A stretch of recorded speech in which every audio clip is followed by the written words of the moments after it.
A mineração no Brasil começa logo após o descobrimento.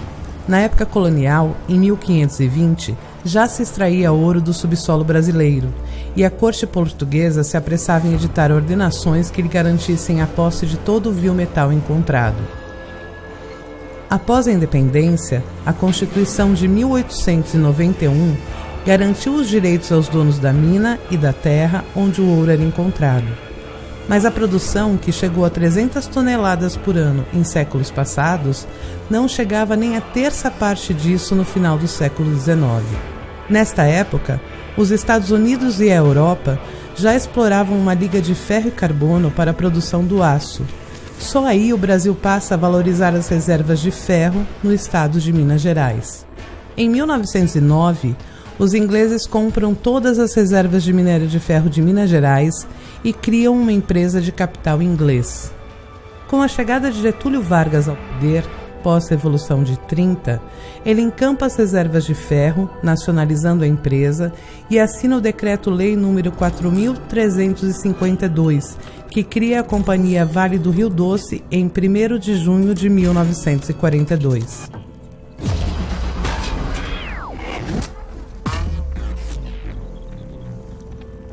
A criação da Vale contou com a colaboração dos governos dos Estados Unidos e da Inglaterra, obtida no contexto da aproximação do Brasil com as potências aliadas na Segunda Grande Guerra, que necessitavam que o Brasil fornecesse minérios para suas indústrias.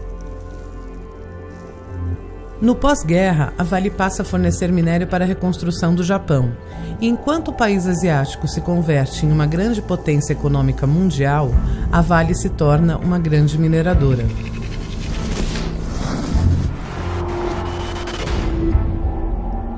Entre os anos de 1969 e 1979, a Vale se consolida como a maior exportadora de minérios de ferro do mundo. Nossas imensas reservas, o que corresponde à cifra de 150 bilhões de dólares.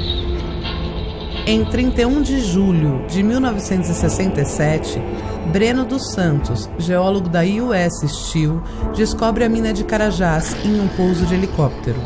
Após duras e complexas negociações, Eliezer Batista, presidente da Vale à época, consegue tornar a companhia a sócia majoritária do complexo. A Serra dos Carajás é uma grande província minerológica que contém a maior reserva mundial de minérios de ferro de alto teor, além de grandes reservas de manganês, cobre, ouro e minérios raros. Para a exploração em Carajás, foi criada uma grande infraestrutura que incluiu a usina hidrelétrica de Tucuruí, a estrada de ferro Carajás-Itaqui e o porto Ponto da Madeira, em Itaqui, no Maranhão.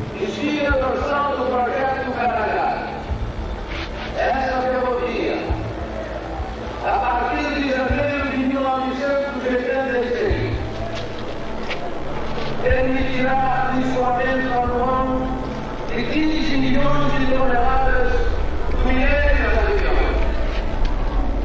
A inauguração da estrada de ferro Ponto da Madeira Itaqui aconteceu em 1985, pelo então presidente militar João Batista Figueiredo.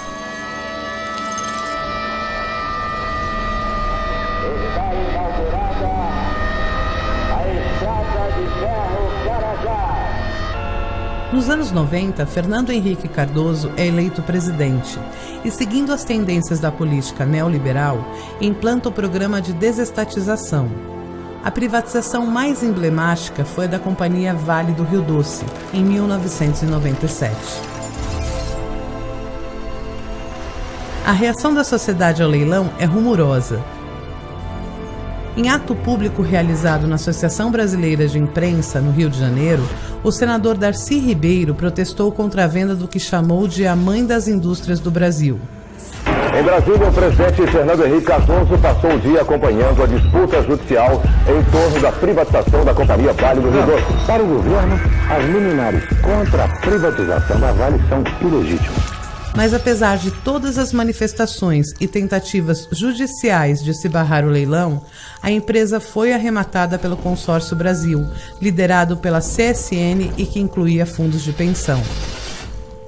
Venho aqui em nome dos movimentos sociais, e em particular do MST e do povo brasileiro, denunciar que a Vale do Rio Doce é uma fraude desde o seu nascimento.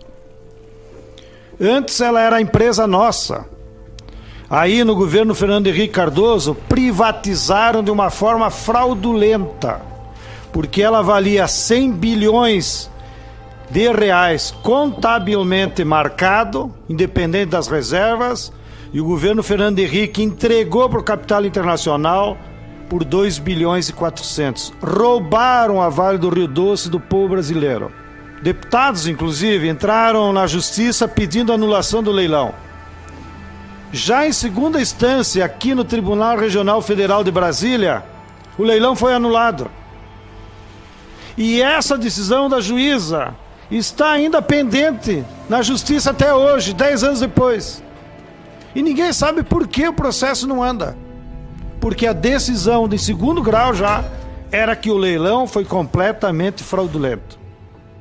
Ainda em 1997, a Vale é beneficiada pela Lei Candir, que isenta de impostos a exportação de produtos semi-elaborados.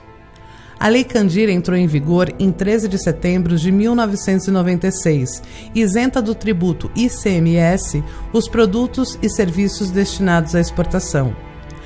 Esta lei causou perdas importantes na arrecadação de impostos estaduais. O estado do Pará, por exemplo, deixou de arrecadar em ICMS uma montanha de dinheiro. Só entre 1996 e 2013 deixou de arrecadar mais de 20 bilhões só da Vale. No dia 18 de maio de 2013, André Almeida, ex-funcionário do Departamento de Segurança Empresarial da Vale, entrou com uma representação contra a empresa no Ministério Público Federal do Rio de Janeiro. Uma infinidade de e-mails, planilhas, fotos, vídeos e notas fiscais foram apresentados por ele como evidências do que a Vale fez. A infiltração em movimentos sociais, o pagamento de propinas a funcionários públicos da Polícia Federal e de órgãos da Justiça em São Paulo, com o objetivo de obter informações para investigações internas, quebra de sigilo bancário, acesso ilícito a informações reservadas da Receita Federal e do sistema InfoSeg, grampos telefônicos e dossiês de políticos, representantes de movimentos sociais e jornalistas. Em audiência pública realizada em 24 de outubro de 2013, explica como começou a espionagem da Vale. Desde a década de 80, quando os projetos de alumínio e de Carajás começaram a engrandecer mais a empresa. E várias pessoas, vários integrantes das Forças Armadas foram contratados para fazer parte da segurança patrimonial, encabeçando um ex-cadete da Força Aérea e um sargento do Exército, que começaram a formar seu círculo pessoal e contratando empresas de vigilância no Pará que também faziam o serviço de infiltração. E outras denúncias que eu informei. A partir da década de 90 começou a engrandecer essa área. Trouxeram mais gente do seu círculo pessoal, passaram a fazer ações de relacionamento com órgãos de segurança pública, ou seja, dando dinheiro para a polícia, principalmente. E também foi criada uma área de serviços especiais, ligada diretamente à auditoria, ou seja, acima do presidente. Essa parte de serviços especiais fazia o acompanhamento de fraudes dentro da empresa. E utilizava esses métodos ilegais, imorais e antiéticos para conseguir atingir as suas metas. A Vale desenvolveu novas metodologias para espionagem e infiltração nos movimentos. Em 2008, criou até uma sigla interna, MPSI, movimentos políticos, sociais e indígenas, que tinha como subproduto o monitoramento de lideranças, a antecipação de ações, a descoberta de planejamentos de atos e representações, os famosos infiltrados pagos pela Vale para fazer jogo duplo. Os movimentos mais vigiados foram o MST, Rede Justiça nos Trilhos e o Movimento Xingu Vivo. No caso especial do MST, eles seguiram sistematicamente as lideranças da região.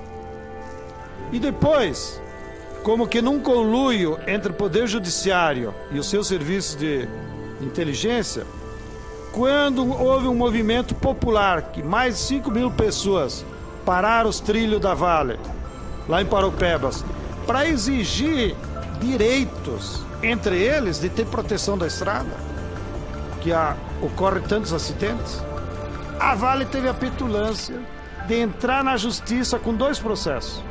Um em Marabá, contra as lideranças do MST que eles já tinham mapeado, e entrou com um processo cobrando 50 milhões de reais por prejuízo. E outro processo entrou contra mim. Eu moro em São Paulo, não tenho nada a ver com o trem da Vale. Uma das páginas mais sangrentas da história do MST no Pará foi o massacre de Eldorado dos Carajás. Uma marcha pacífica, com mais de 1.000 trabalhadores rurais, organizada pelo movimento, percorria uma rodovia de Parauapebas a Marabá, em 17 de abril de 1996, quando foram encurralados pela polícia na curva do S. Assim começou um massacre premeditado, realizado para dar uma lição naqueles vagabundos vindos do Maranhão, como expressaram os policiais nos autos dos processos. Os policiais saíram dos quartéis sem identificação nas fardas, com armamento pesado e balas verdadeiras. Segundo o processo, a Vale do Rio Doce financiou a operação, cobrindo todos os gastos, porque o protesto do Sem Terra na rodovia atrapalhava a circulação de seus caminhões de minério e de valores. Então, o que aconteceu? O pelotão que chegou, comandado pelo Coronel Pantoja, ele já chegou atirando e já atingiu algumas pessoas, e inclusive entre elas o Mudinho, o Amâncio, que caiu ali mesmo. Então o pessoal recuou, mas quando viu que alguns companheiros já estavam feridos, ficaram para trás, entre eles o Mudinho caído, o Amâncio, eles resolveram então se reunirem com pedaços de pau que tinha na mão e ir para cima da polícia para forçar um recuo da polícia, para então resgatar o corpo daqueles que ficaram feridos para trás.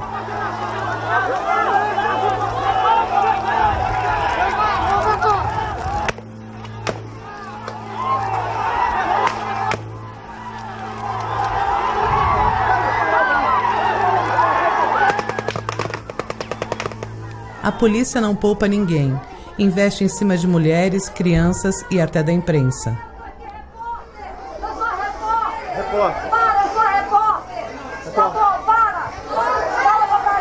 19 trabalhadores sem terra do MST foram brutalmente assassinados no massacre. Nos autos dos processos, a Vale aparece como a financiadora do massacre, pois arcou com todos os custos para que as tropas da polícia militar pudessem chegar até o local.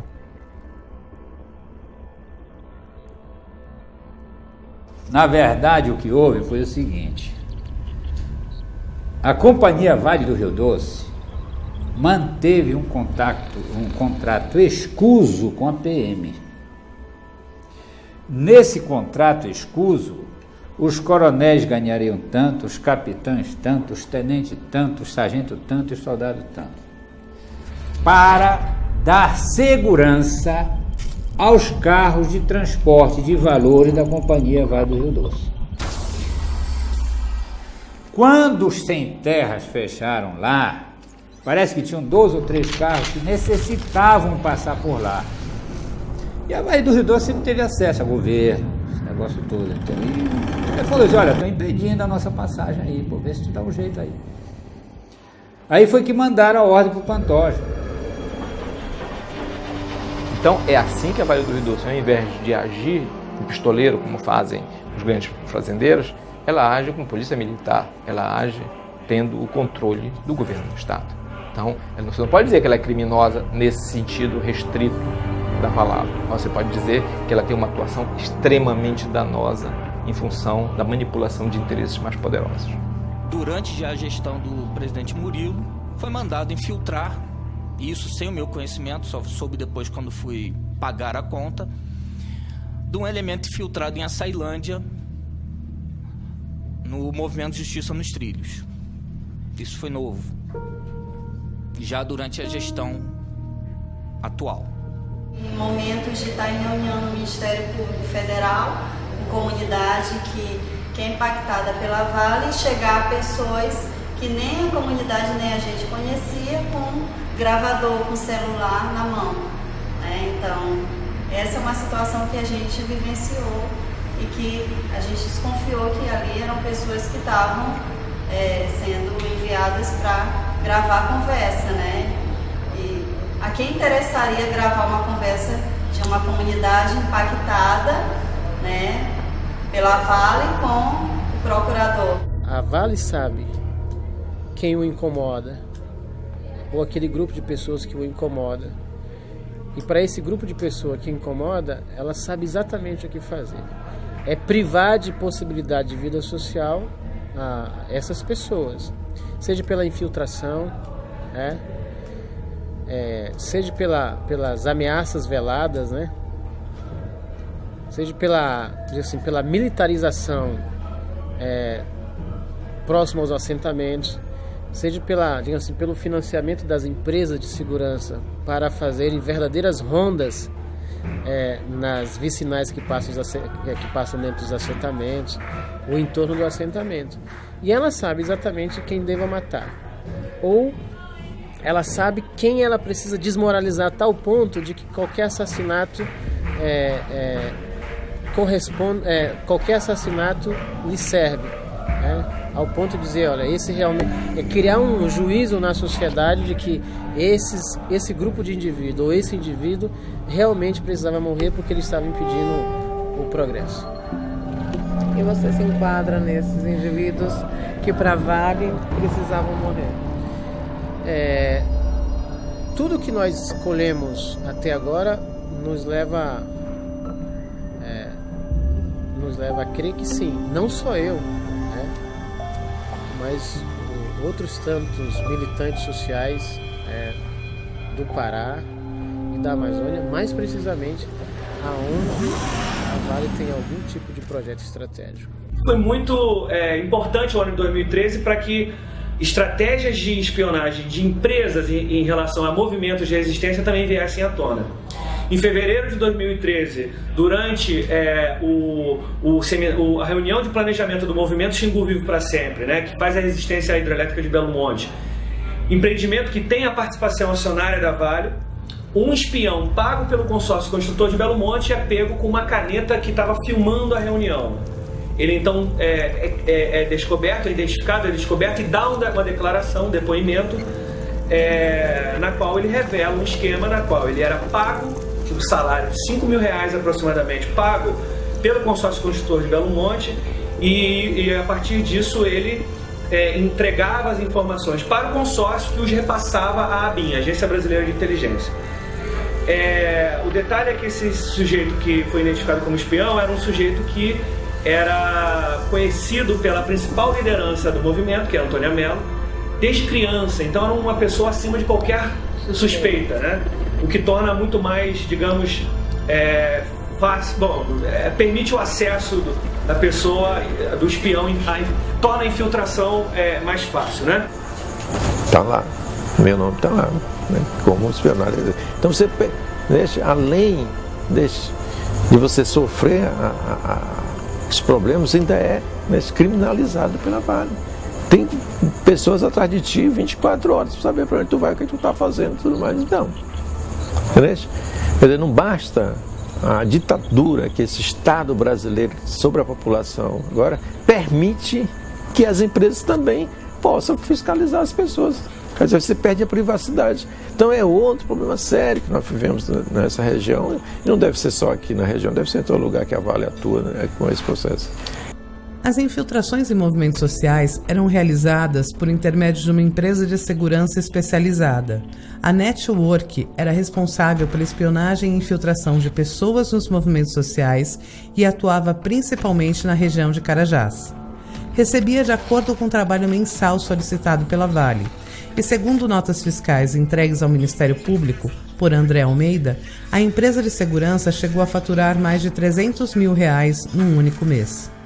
Mas lá no caso da Serra da Piedade, um dos nossos, das pessoas que participavam, que era advogada, ela recebeu um aviso que se ela não parasse naquele momento, a família iria ter um assassinato na família. Ela precisou fazer uma viagem para fora do Brasil só um tempo, porque a ameaça chegou para ela muito consistente. Além da luta pela terra e os conflitos por uma nova cidade, por uma cidade que caiba todo mundo, mas se tem conflito mineral, e nós temos conflito mineral, se pudéssemos dizer quem ocasiona esse conflito mineral, não há outra definição, é a Vale. Segundo denúncia de André Almeida, além da espionagem nos movimentos, a Vale espionava os próprios funcionários e seus terceirizados, mais lucro com a indústria da justa causa. Frisar a ação contra os funcionários e os terceirizados, que é essa indústria da fraude, não só sobre os movimentos sociais.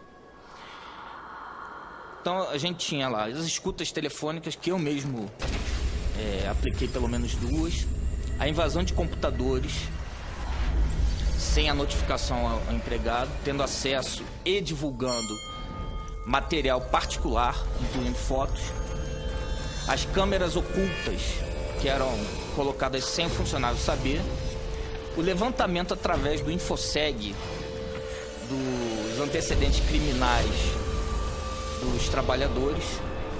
Isso também eram feitos quase 1.000 por mês, principalmente em Minas Gerais, onde 11% do total dos trabalhadores terceirizados que eram pesquisados tinham algum antecedente e eram cerceados de trabalhar na Vale. Fora outros dados sigilosos, como o imposto de renda e as infiltrações e dossiês de políticos e de blogueiros, como eu cito ali o Décio Sá. A prepotência da Vale é tão grande que até funcionários afastados pelo INSS eram investigados.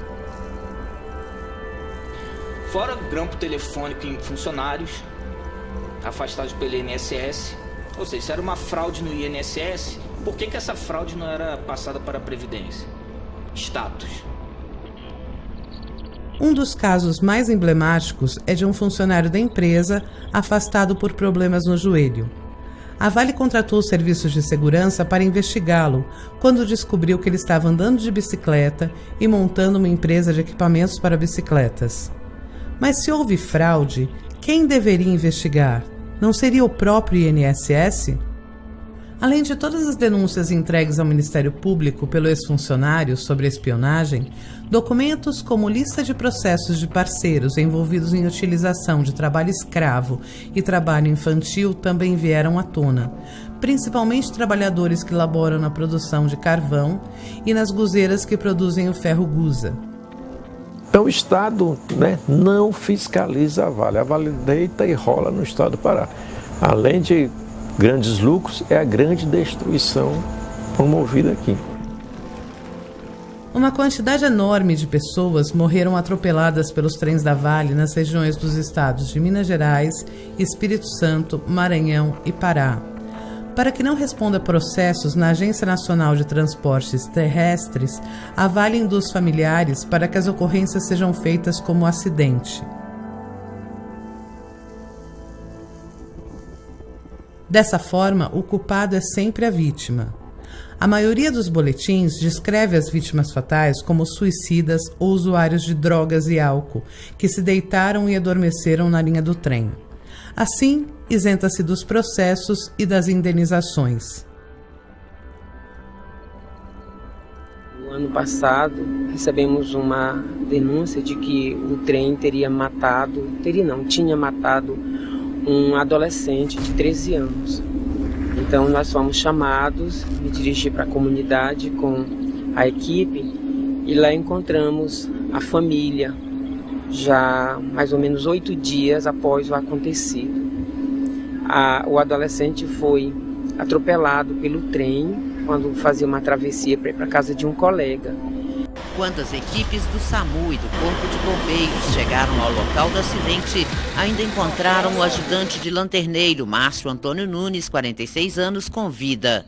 Durante cerca de 1 hora, as equipes de resgate tentaram de tudo para a retirada do rapaz, preso debaixo das rodas de uma locomotiva carregada com 80 toneladas de minério de ferro. Então, infelizmente, ele faleceu. De acordo com o maquinista, a locomotiva da mineradora Vale saiu da estação João Paulo, na mina Cauê, por volta de 10 da noite desta segunda-feira e seguia sentido Laboreô. Próximo à passagem de nível da Vila Amélia, deparou com um homem deitado na linha férrea. Ainda segundo o maquinista, diversas vezes o sinal de alerta e freios foram acionados, mas ele acabou atropelando o homem. A vítima foi arrastada por cerca de 70 metros até que a locomotiva parasse completamente.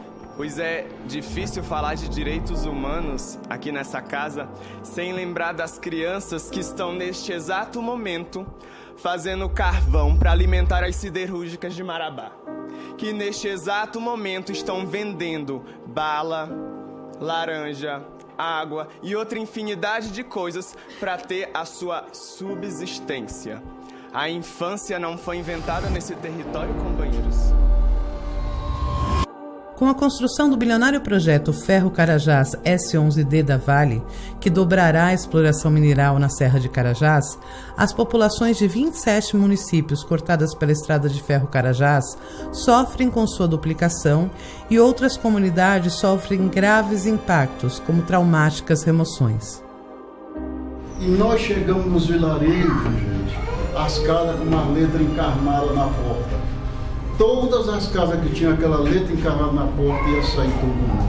Foi 10.000 famílias que saíram de lá para dar essa coisa. Quando nós entramos lá, as famílias choravam, abraçando o padre, nos abraçando, para onde nós vamos. Tirar nós daqui é como arrancar o nosso filho, o nosso bofe e botar para morrer muito longe. Chorando a gente não aguentava. E é difícil também falar de direitos humanos sem imaginar que neste exato momento, sem esperar conclusão de cálculos, sem esperar conclusão de pesquisa, há indígenas quilombolas sem terras, trabalhadores sendo expulsos de suas terras, à bala, com os cães do Estado mostrando seus dentes, usando da cordial covardia de sempre.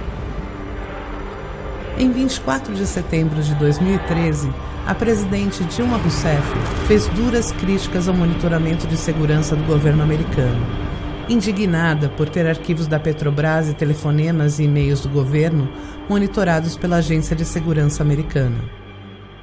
Dilma defendeu regras internacionais que limitem a espionagem da rede mundial de computadores e foi dura nas suas críticas. Imiscuir-se dessa forma na vida de outros países fere o direito internacional e afronta os princípios que devem reger as relações entre eles, sobretudo entre nações amigas. Jamais pode uma soberania firmar-se em detrimento de outra soberania. Estamos, senhor presidente, diante de um caso grave de violação dos direitos humanos e das liberdades civis, da invasão e captura de informações sigilosas relativas às atividades empresariais e, sobretudo, de desrespeito à soberania nacional do meu país. Mas embora nossa presidente tenha feito duras críticas à espionagem dos Estados Unidos, à interceptação de informações do governo e empresas brasileiras, os processos contra a Vale por espionagem e violação de direitos, denunciados em maio de 2013, caminham para o arquivamento. A Vale não sofreu nenhuma condenação pelas atividades imorais, ilegais e antiéticas que praticou com a espionagem. Mas os movimentos de resistência têm mostrado união na luta, e com a criação do Comitê Nacional em Defesa dos Territórios frente à mineração, Centenas de movimentos passaram a lutar de forma nacional contra as violações de direitos praticadas não só pela Vale, mas por diversas mineradoras que atuam no país. O Comitê Nacional em Defesa dos Territórios frente à Mineração foi, no último período, a iniciativa mais importante e criativa para enfrentar a mineração em nível nacional. Se antes as lutas contra as mineradoras eram muito em nível local, com pouca capacidade de articulação nacional e sinergia entre as diferentes lutas, o comitê permitiu que essas mais diferentes lutas, movimentos, organizações, pesquisadores se encontrassem com um objetivo comum de defender os territórios frente à mineração, e o êxito tem sido gigantesco, assim. Os movimentos sociais, apesar da espionagem, continuam fazendo resistência às violações de direitos e à mineração predatória no nosso país. Eles têm medo da gente. Eles sabem que o poder de fato está com a gente. Somos milhões. E esse salto de qualidade que a gente está dando com o movimento nacional e com essa movimentação internacional provoca muito mais medo ainda. Porque aí não seremos uma Palmares, não seremos um município de Porteirinha, não seremos um estado. Seremos trabalhadores contra a mineração predatória na América Latina e no mundo. E nós aqui, como representantes dos movimentos sociais, queremos deixar claro para vocês, nós vamos lutar dia, noite, outro dia de novo, noite, todos os dias.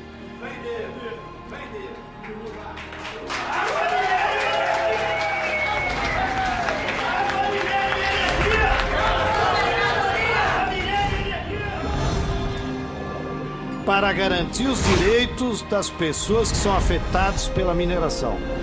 Mas mais além disso, nós vamos lutar todos os dias incansavelmente até que um dia a Vale seja reestatizada e que os responsáveis pelo leilão fraudulento vão para a cadeia.